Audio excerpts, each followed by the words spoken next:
नमस्कार मंडळी, प्रियास मॅजिकल किचनमध्ये तुमच्या सर्वांचे खूप खूप स्वागत। आज आपण बनवते घरच्या घरी हळद पावडर। त्यासाठी इथे मी 2 किलो सेलमचे हळकुंड घेतलेत। खूप छान कलर येतो। त्याच्यामध्ये कर्कुमिनचं प्रमाण खूप जास्त असतं, त्याच्यामुळे आरोग्यासाठी पण खूप चांगली आहे। इथे आपल्याला रात्रभर हळद भिजू द्यायची आहे। त्याच्यामुळे एका मोठ्या पातेल्यामध्ये मी काढून घेतले हळकुंड आणि त्याच्यामध्ये आवश्यकतेनुसार पाणी टाकून घेतले। रात्रभर आपल्याला अशीच भिजवून द्यायचे। ते सकाळी बघू शकता तुम्ही असे सगळे हळकुंड एकदम असे फुगून येतात। आता आपल्याला ते चांगले 2 ते 3 पाण्याने स्वच्छ धुवून घ्यायचे, थोडेसे असे चोळून घ्यायचे। त्याच्यामुळे काय होतं, सगळी माती, काही छोटे छोटे दगड वगैरे लागले असते, घाण लागलेले असते, सगळी निघून जाते। त्याच्यामुळे जेव्हा हळद पावडर बनते तेव्हा अशी कचकच लागत नाही। चांगले स्वच्छ धुवून घ्यायचे।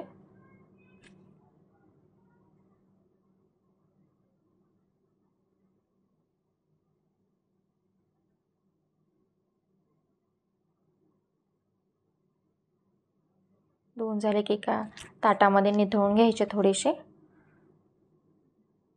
आपली घरच्या घरीच अशी हळद पावडर तयार होऊन जाते।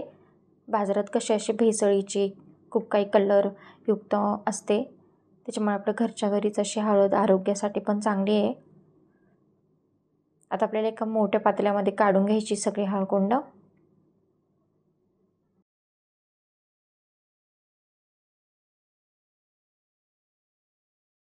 त्याच्यामध्ये आता आपल्याला आवश्यकतेनुसार पाणी टाकून घ्यायचे आणि आपल्याला गॅस ऑन करून थोड्या वेळ ही 10 ते 15 मिनिटांसाठी शिजू द्यायची। शिजवायची नाहीये, पाणी गरम झालं, एक वाफ आले की झालं। बघू शकता 10 ते 15 मिनिटांनंतर एक वाफ आली आहे। आता पाणी चांगलं गरम झालंय।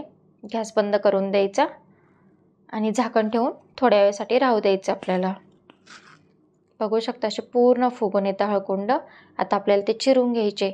तुम्हाला वाटलं सुरीच्या साहाय्याने, विळीच्या साहाय्याने असे छोटे छोटे तुकडे करून घ्यायचे। खलबत्त्यात पण करू शकता, काही काहींचे सहज तुकडे होऊन जातात। थोडी गरम असताना चिरून घ्यायची, म्हणजे पटकन चिरले जातात। आता सगळे हळकुंड आपले चिरून झाले, ते उन्हामध्ये असे पसरून सुकून घ्यायचे। आपल्याला 4 ते 5 दिवस चांगले सुकून घ्यायचे हळद, आणि चांगला मध्ये मध्ये हात देत राहायचा, म्हणजे सगळ्या बाजूंनी खालवर करून घेतली की हळकुंड चांगले सुकतात आणि चांगले हळद वर्षभर टिकते, काही खराब वगैरे होत नाही, जाळी वगैरे येत नाही। असे बघू शकता 4 ते 5 दिवस मी सुकून घेतले असे हळकुंड।